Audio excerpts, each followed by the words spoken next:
Hey guys, Blaziken Blitz here, welcoming you to Yu-Gi-Oh! The Duelists of the Roses. Well, that was a little bit of lag. Well, here we are with a new game, guys. This was another game that I grew up with, for a while. This and Capsule Monster Coliseum were very near and dear to my heart, and I hope that I can express that to you guys starting today. I could continue, but I already have a filled out file here. We can get to these other things later. But for now, let's start a new game. I guess I'm gonna do a little voice acting for the voices here. Hope you guys don't kill me for it, I guess.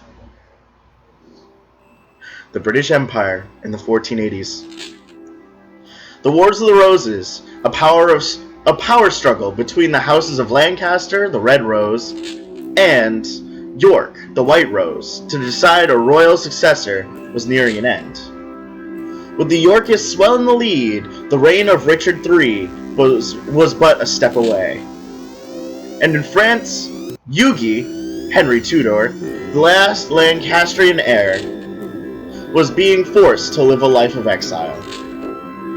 The Lancastrian forces were rendered powerless by ancient cards of sorcery wielded by Seto and his 7 followers known as the Rose Crusaders, served under the flag of Lord Crawford, a powerful Yorkist nobleman.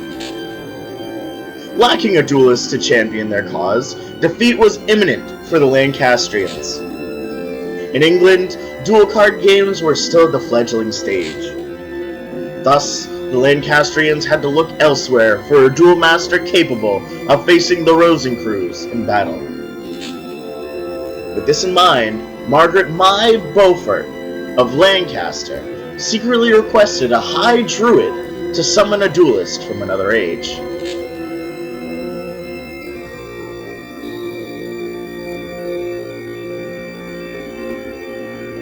And with a little lag, suddenly, the clouds disappear.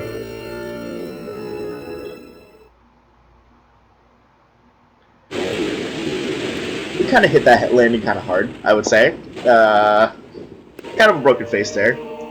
Oh! Summoned from the mystic circle of red and white roses, the one capable of harnessing pure power. There was truth to the legend of the Rose Duelist. Lady Margaret, I did it! Now we have the means for defeating the evil forces of Rosencrews. Oh, my apologies. In my excitement, I'd forgotten I was in the presence of the Rose Duelist. Allow me to introduce myself. I'm Simon McMorrin, High Druid and Servant of Lancaster. May I be so bold as to ask the name by which the Rose Duelist would like to be known? So, usually you're allowed to input whatever kind of name you want here, but the fact of the matter is, if you want specific decks, you actually have to put specific names in here. It's not that some decks are, like, required for specific names, but rather it judges off, like, the letters that you use to determine the decks that it puts out there later. So, I'm gonna go with something I know works because of the internet, and I'm going to be Seto Kaiba. Kaiba, a fine name indeed. Now, here's the situation. The year is 1485 and you are currently in Stonehenge, near Salisbury, England. The British Empire is in turmoil. Challenged by the Yorkist usurpers.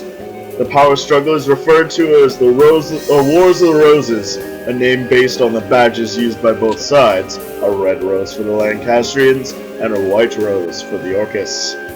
Right now, our kingdom is threatened by the Yorkists and their wrongful claim to the throne.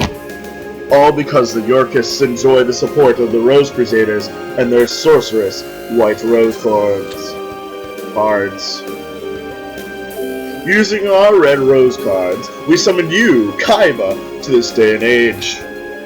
We hoped that your dueling experience would defeat the Rose Crusaders and lead us to victory.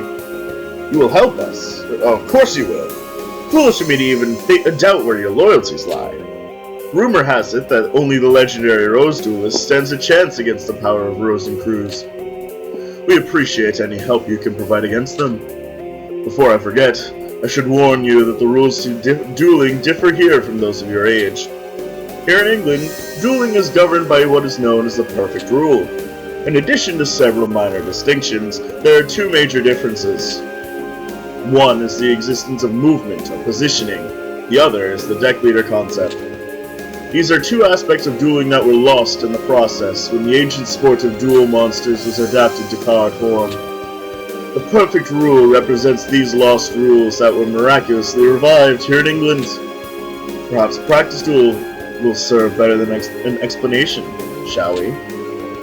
As much as I would love to just show you guys everything, it's way too tedious, and I'm already not doing anything in this episode, so... First, Kaiba, you must select a deck to duel with. It is important that you feel the vibrations of a deck leader, the minute resonations that ring true to your soul. The cards themselves draw their power from the energies of the Ancient Ones. The deck leader acts as an intermediate between the Ancient Ones and the deck wielder. Kaiba, it is essential that you select a card leader whose rhythm matches the stirrings of your soul. Here are several decks from which to choose. Give it some serious thought, and make your selection. Choose carefully, for the deck you select will guide the destiny of your duels. And so we come across our little starter choice here. Now, like I said, I already had something in mind. I took a vote between a couple of my friends, because there are some good decks in here, and there are some bad decks in here. This is one of the good ones. The Patrician of Darkness. Ah, I see you've selected your deck. So that's the effect of the Celtic Red Rose cards. No, I don't do a good Seto. I'm not even trying to do a good Seto. I would just do even worse. It looks like there's some truth to the rumor that the Red Rose cards are capable of time transformation. Who's there? It's been some time since the Battle of Barnet, old one. Rose and Cruz, what brings you here? Only a member of the Rose Crusaders may call me by that name. If you may recall, I told you once that you may only address me as Seto.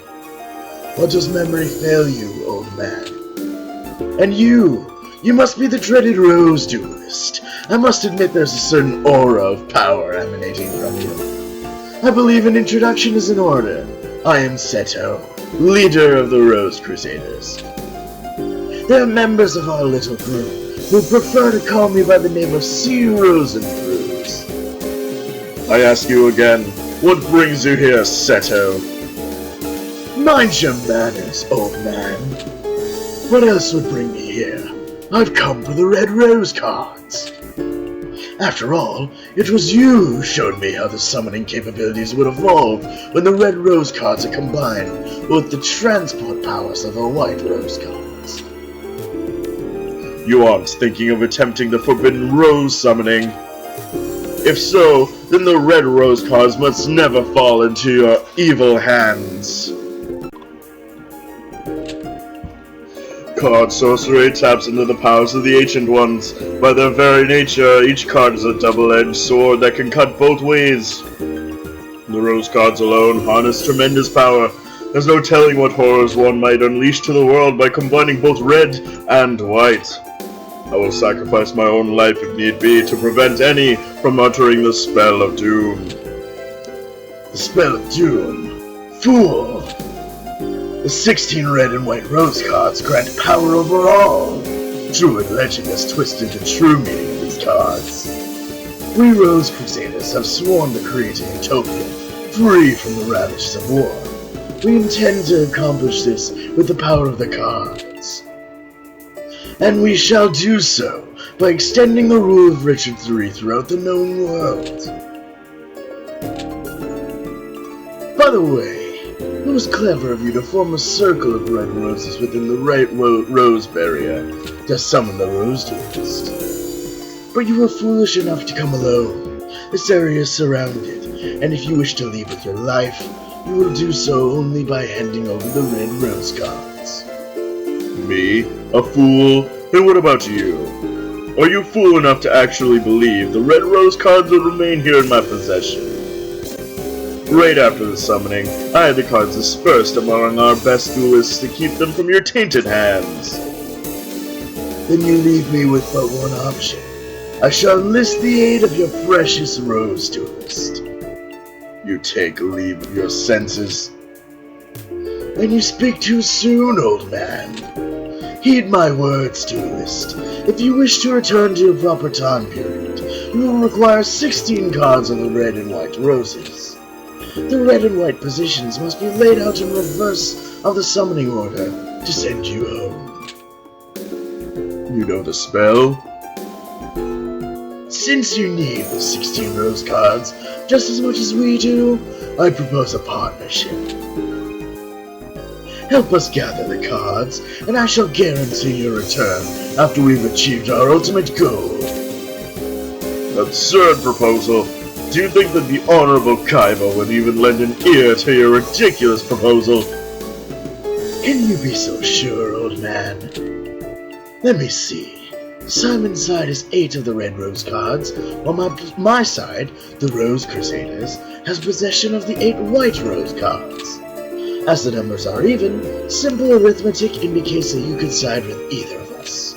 But I'm sure you'll take into account who's winning this war. After all, who's desperate enough to summon you in the first place?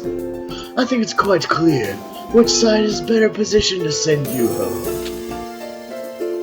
Kaiba, heed not the words of this power-hungry lunatic. Simon, must you resort to name-calling? I'm hurt.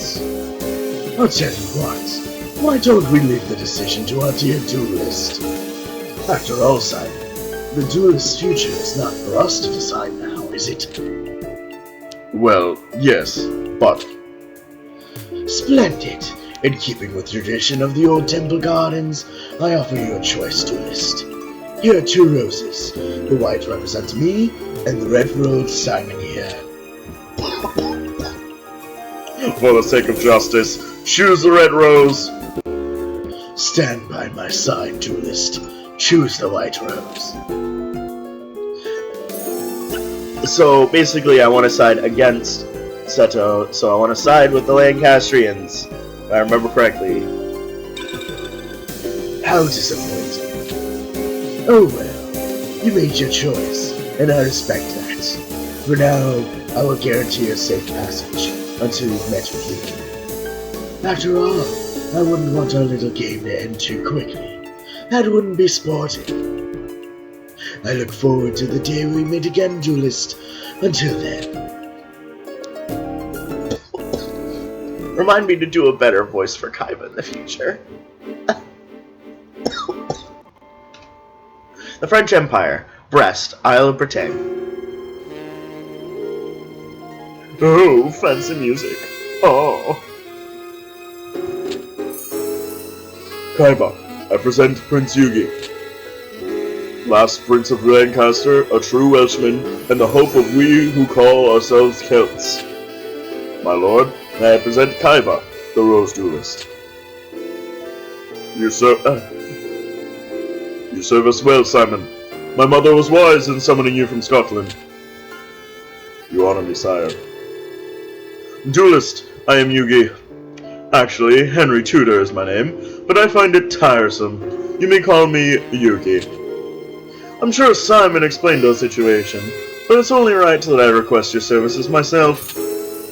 I need you to return to England and put an end to the threat of the Rose Crusaders.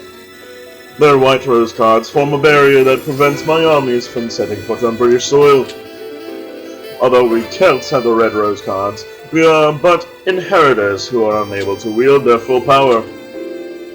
In the hopes of reversing their fortunes, we gambled on a druid legend that spoke of a rose duelist. According to the same legend, one must use a deck whose cost is lower than an opponent's to capture a rose card of another color. I believe that it is important that you keep this in mind. The cost of your deck should not exceed the cost of your opponent's deck. I would like you to note that our resources have been pressed to the limit, requiring us to invade England by August. My troops will land in Milford Haven, Wales, and march on to face the enemy at Bosworth Field. Having all the Rose Crusaders out of commission by this time would prove ideal, but as that might prove difficult, any reduction of their force would be appreciated. Right then, let us part company and reunite in Bosworth. Simon will provide you with the details as to where and when we'll meet once more.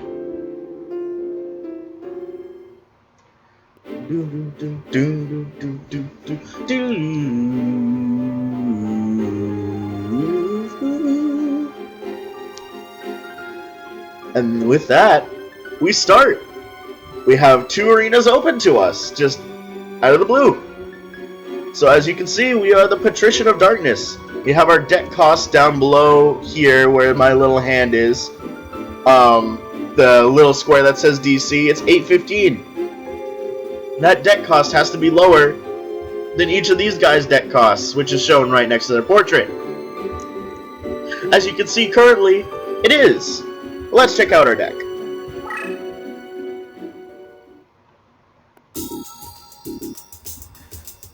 And the cool music that goes with it. Let's sort them alphabetically. We have the Spellcaster Akakaisu, basic insect, blue-eyed silver zombie, who when this card is flipped up, all your monsters are transformed into zombie monsters. Keep this monster in mind, it is important.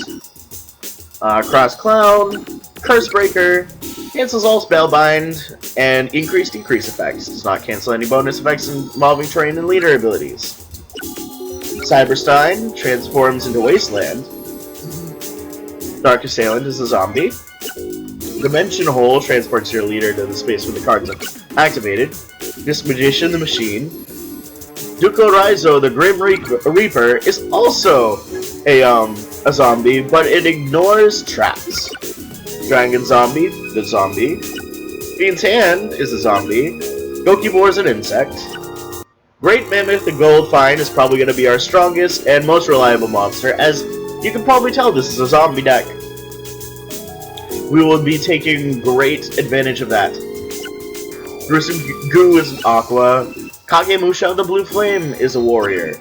Caterpillar is insect. Lesser Dragon the Dragon. Lissark the Beast. Living Vase the Plant. Mammoth Graveyard the Dinosaur. Obese Marmot of Nefariousness the Beast. Ukazi, which inflicts 500 points of damage to the opponent. Phantom Ghost. Sagi the Dark Clown. Shadow Ghoul. Shadow Spectre. Skull Servant. Skull Stalker. Skull Bird. Snake Yashi. Stone Ghost. Sword of Dark Destruction, which increases the power of Dark Warriors by 500. A Statue of Easter Island, Trial of Nightmare, Violet Crystal, which powers up zombies by 500, Witty Phantom, Yami, which transforms stuff into dark terrain, Zonky, Zombie Warrior. Well, that is the squad. So, as you can see, as you would tell, this game is a slight bit different. We have a deck leader. We'll get into that in our first battle. But for now, I have some off-screen grinding to do, because a lot of this game is early game grinding, and then once you get to the leader that has the same kind of cards as you have, grinding there, and then bodying the rest of the game. So that'll do it for this episode. You get to be in a little bit of mystery. But for now, thank you all for watching. This was the first episode of Yu-Gi-Oh! Duelists of the Roses.